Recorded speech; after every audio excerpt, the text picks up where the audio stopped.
Hello viewers, how are you all? The platform পরিবারের পক্ষ থেকে তোমাদেরকে জানাচ্ছি সুস্বাগতম। আজ আমরা প্রায় আমাদের তাপগতিবিদ্যা অধ্যায়ের শেষ লেকচারের দিকে চলে এসেছি, মানে যেটাকে বলা হচ্ছে থিওরি পার্ট। ওকে, অলরেডি আমরা আগের যে ক্লাসগুলো করেছিলাম সেখানে আমরা ম্যাথমেটিক্যাল কিছু অঙ্ক ক্লাস প্রদান করেছিলাম। আজ আমরা আলোচনা করব আমাদের শেষ টপিকস, যার নাম হচ্ছে এন্ট্রপি। তো চলো দেরি না করে আমরা চলে যাই আমাদের ক্লাসে।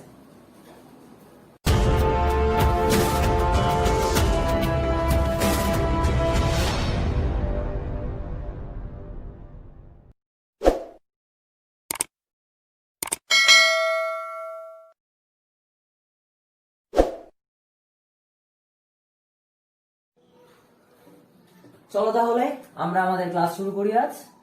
ধরো এখানে দুইটা পাত্র রয়েছে, এটা ধরো 1 নম্বর পাত্র, এটা ধরো 2 নম্বর পাত্র। ওকে, এই দুইটা পাত্রে ধরো এই প্রথম পাত্রটাতে 60 ডিগ্রি সেলসিয়াস তাপমাত্রায় কিছু গ্যাসীয় পদার্থ আছে, এই পাত্রটাতে 30 ডিগ্রি সেলসিয়াস তাপমাত্রায় কিছু গ্যাসীয় পদার্থ আছে। এখন এই দুইটার পাত্রের মধ্যে আমরা তাপীয় সংযোগ স্থাপন করলাম। যখন তাপীয় সংযোগ স্থাপন করব, দেখা যাচ্ছে যে এখানে ধরলাম এই তাপমাত্রাটা ধরলাম T1, এই তাপমাত্রাটা ধরলাম T2। যেহেতু T1 গ্রেটার দেন T2, তাই এই বস্তুটা উষ্ণ বস্তু হিসেবে কাজ করবে, এই বস্তুটা শীতল বস্তু হিসেবে কাজ করবে। তো আমরা জানি যে তাপ সব সময় পরিবহন হয় উষ্ণ বস্তু থেকে শীতল বস্তুর দিকে। ওকে, তো যেহেতু এখানে তাপ শক্তি উষ্ণ বস্তু থেকে শীতল বস্তুর দিকে যাচ্ছে, তার মানে এখান থেকে আমরা ধরতে পারি যে এখান থেকে আমরা কিছু কাজ আউটপুট হিসেবে পেতে পারি। তার মানে তাপ শক্তি থেকে কিছু আমরা যান্ত্রিক শক্তি পেতে পারি। এবার ধরো দ্বিতীয় ক্ষেত্রে আমরা কি করলাম, যে এই যে 60 ডিগ্রি সেলসিয়াস তাপমাত্রার কিছু পদার্থ ছিল এবং 30 ডিগ্রি সেলসিয়াস তাপমাত্রার কিছু পদার্থ, দুইটা পাত্রে ছিল। ধরো এই দুইটা পাত্র থেকে আমরা দুটোটাকে একটা পাত্রে নিয়ে আসলাম। ধরলাম এখানের মধ্যে সবগুলো পদার্থ অবস্থান করছে এবং টোটাল টেম্পারেচার ধরলাম আমরা 90 ডিগ্রি সেলসিয়াস। ওকে, তো যখন আমরা এই দুইটা পাত্রের পদার্থকে একটা পাত্রে নিয়ে আসলাম, তো এই ক্ষেত্রে দুটো পদার্থ, দুই পাত্রে যে পদার্থগুলো ছিল সবগুলা একসাথে অবস্থান করছে। ধরলাম দুই পাত্রে একই ধরনের পদার্থ ছিল। ওকে, যেহেতু একটা পাত্রে অবস্থান করছে, তো সেই ক্ষেত্রে আমাদের কোনো ধরনের কি তাপের আদান প্রদান সম্ভব? অবশ্যই সম্ভব না। কেন? কারণ হচ্ছে যখন দুইটা পাত্রে ছিল এবং এদের মধ্যে তাপমাত্রার একটা পার্থক্য ছিল, তাই এদের মধ্যে যেহেতু একটা তাপমাত্রার পার্থক্য ছিল, তাই উষ্ণ বস্তু থেকে শীতল বস্তুতে তাপের আদান প্রদান হয়েছে। কিন্তু যেহেতু এই যে 3 নম্বর কন্ডিশনে দুইটা পদার্থ আমরা একসাথে মিক্স করেছি, এক্ষেত্রে কোনো ধরনের তাপীয় সংযোগ স্থাপন করা সম্ভব নয়, কারণ দুইটা পদার্থ একটা পাত্রের মধ্যে অবস্থান করছে। তো সেই থেকে আমরা কোনো ধরনের কাজ আউটপুট হিসেবে পাবো না। ওকে, সেই থেকে আমরা কি পাবো না? কোনো ধরনের কাজ আউটপুট হিসেবে পাবো না। তার মানে প্রথম ক্ষেত্রে থেকে আমরা তাপ পাচ্ছি, কিছু কাজ পাচ্ছি। দ্বিতীয় ক্ষেত্র থেকে আমরা কোনো ধরনের কাজ পাচ্ছি না। এন্ট্রপি বলতে কি বোঝায়? এন্ট্রপি বলতে বোঝায় যখন কোনো সিস্টেম থেকে আমরা কাজ পাবো না, সেই অবস্থাটাকে বোঝানো হয়। আমরা যদি একটু ভালোভাবে এক্সপ্লেন করি, তাহলে দেখো এই প্রথম বস্তুটা এবং দ্বিতীয় বস্তুর মধ্যে যখন তাপীয় সংযোগ স্থাপন করা হয়েছিল, এদের মধ্যে তাপের আদান প্রদান ততক্ষণে চলতে থাকবে যতক্ষণ না উভয় বস্তুতে তাপের পরিমাণ সমান হচ্ছে। যখন উভয় বস্তুতে তাপের পরিমাণ সমান হয়ে যাবে, তখন এদের মধ্যে কোনো ধরনের তাপীয় আদান প্রদান হবে না। মানে এমন একটা কন্ডিশন যখন দুইটা বস্তুই সাম্যাবস্থায় পৌঁছে যাবে। যখন সাম্যাবস্থায় পৌঁছাবে, তখন এদের মধ্যে কি আমরা কোনো ধরনের তাপের আদান প্রদান দেখতে পাবো না। মানে যেটাকে বলা হচ্ছে তাপীয় সমতা। তখন এদের মধ্যে কোনো ধরনের তাপীয় আদান প্রদান হবে না। যেহেতু তাপীয় আদান প্রদান হচ্ছে না, সেই কন্ডিশনে আমরা কোনো ধরনের তাপ আউটপুট হিসেবে পাবো না। ওকে, যখন বলা হবে সাম্যাবস্থা, ওকে, তখন আমরা কি পাবো না? কোনো ধরনের কাজ আউটপুট হিসেবে পাবো না। যেহেতু আমরা কোনো কাজ আউটপুট হিসেবে পাচ্ছি না, ওকে, সেই কন্ডিশন একটা নাম দিতে হবে। সেই বিজ্ঞানীরা সেই কন্ডিশনের নাম দিয়েছেন এন্ট্রপি। প্রথমত ক্লসিয়াস এই এন্ট্রপি টপিকটা লক্ষ্য করেন এবং তিনি এটাকে সংজ্ঞায়িত করেন এভাবে: কোন সিস্টেমে কাজ বা শক্তি রূপান্তরের অক্ষমতাকে বলা হচ্ছে এন্ট্রপি। আমরা অবশ্যই এই যে আমরা যে এক্সপ্লেনেশনটা দেখলাম, এখান থেকে অবশ্যই আমাদের অলরেডি ক্লিয়ার হয়ে গেছে যে এন্ট্রপি বলতে আসলে কি বোঝানো হচ্ছে। মানে কোন সিস্টেমে কাজ বা শক্তি রূপান্তরের অক্ষমতাকে বলা হচ্ছে এন্ট্রপি। ওকে, এবার আমি তোমাদেরকে একটা কথা বলেছি যে যখন সাম্যাবস্থায় পৌঁছায়, তখন এর থেকে আমরা কোনো ধরনের কাজ পাবো না। কেন পাবো না? কারণ হচ্ছে দুইটা বস্তুতে তাপের পরিমাণ সমান হয়ে গেছে এবং তাপমাত্রাও একই হয়ে গেছে। যার কারণে এদের থেকে আর কোনো ধরনের কাজ আউটপুট পাওয়া সম্ভব নয়। এখন আমি তোমাদের এন্ট্রপি টপিকসটা আমরা বুঝলাম। এবার আমরা চলে যাই এন্ট্রপি যে সমীকরণ। আমরা অলরেডি ক্লাস 9-10-এ আপেক্ষিক তাপ টপিকসটা পড়ে এসেছি এবং সূত্রতাপ টপিকসটা আমাদের তেমন একটা ডিটেইলস আলোচনা করা হয়নি। তো আপেক্ষিক তাপ বলতে কি বোঝায়? যে অবস্থায় বা যে পরিস্থিতিতে কোনো বস্তুর তাপমাত্রার পরিবর্তন হবে কিন্তু অবস্থার পরিবর্তন হবে না, সেটাকে বলা হচ্ছে আপেক্ষিক তাপ। সূত্রতাপ কি জিনিস?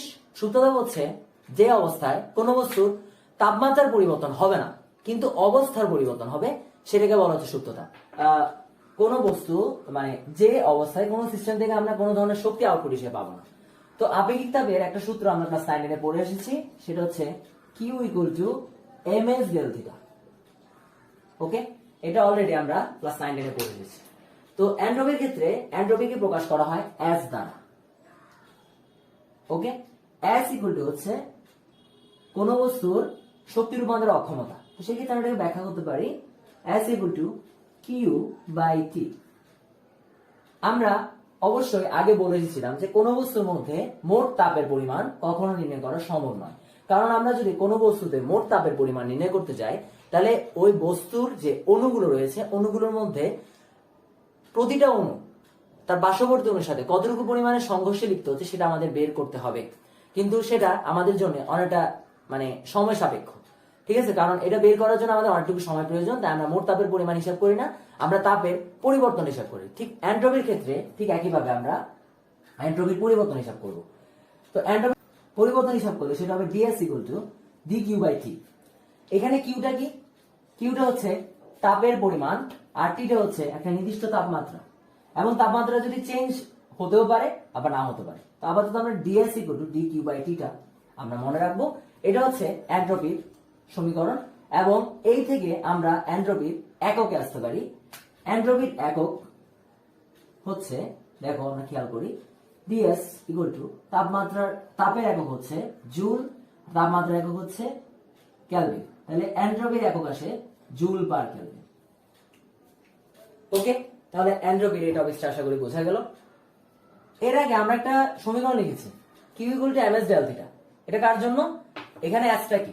এসটা হচ্ছে আপেক্ষিক তাপ। এসটা হচ্ছে কি? আপেক্ষিক তাপ। তো আপেক্ষিক তাপ মানে কি?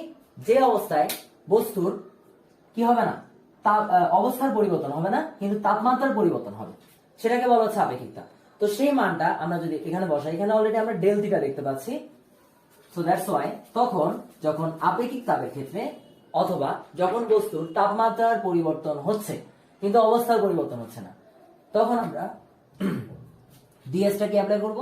এখানে যদি আমরা লিখি তখন আমাদের এটা হবে dq = ms dt। Okay, that means আমাদের এখানে এটা হচ্ছে কি, আপেক্ষিক তাপ যখন s থাকবে তখন সেক্ষেত্রে তাপের পরিমাণ কিরকম হতে পারে আমরা এটা লিখলাম। কিন্তু আমাদের দরকার এন্ট্রপি, ds জন্য আমরা dQ/T।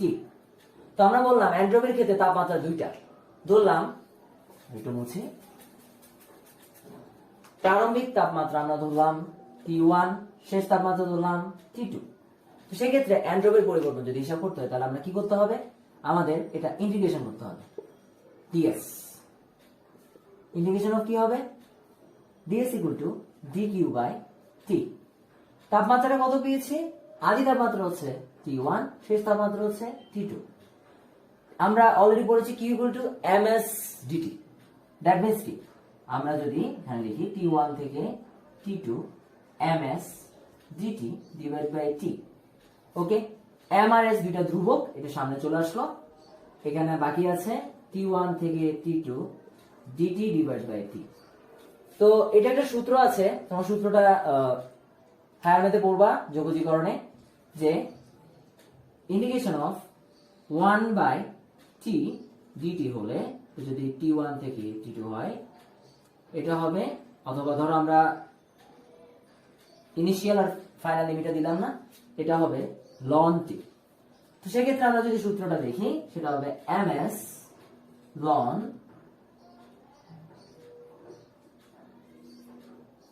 T2 divide by T1। Okay, তারপরে ফাইনালি আপেক্ষিক তাপের ক্ষেত্রে মানে আমরা যখন কোন বস্তুর যদি তাপমাত্রার পরিবর্তন হয়, অবস্থার পরিবর্তন না হয়, তখন আমরা এসটা পাবো ms ln T2 minus ln T1। যখন অবস্থার পরিবর্তন হচ্ছে না, শুধুমাত্র তাপমাত্রার পরিবর্তন হচ্ছে। এখন যদি তাপমাত্রার পরিবর্তন না হয়, অবস্থার পরিবর্তন হয়, দ্যাট মিন্স সুপ্ত তাপের ক্ষেত্রে আমরা যদি দেখতে যাই তখন কি হবে, যখন বরফ থেকে পানি হবে, বরফ থেকে পানি হবে, তখন তাপের পরিমাণ হবে dq ইকুয়াল টু mLF, এবং যখন পানি থেকে বাষ্প হবে তখন হবে dq, এটা ধরলাম আমরা 1, এটা ধরলাম 2, তখন হবে mLB। এবং সেই ক্ষেত্রে বরফের ক্ষেত্রে, বরফ থেকে যখন পানি হচ্ছিল সেটাকে আমরা যদি 1 নম্বর কন্ডিশন দিই, 2 নম্বর কন্ডিশন দিই, 1 নম্বর কন্ডিশনের ক্ষেত্রে ds হবে mLF/T, এবং 2 নম্বর কন্ডিশনের ক্ষেত্রে ds হবে mLV/T।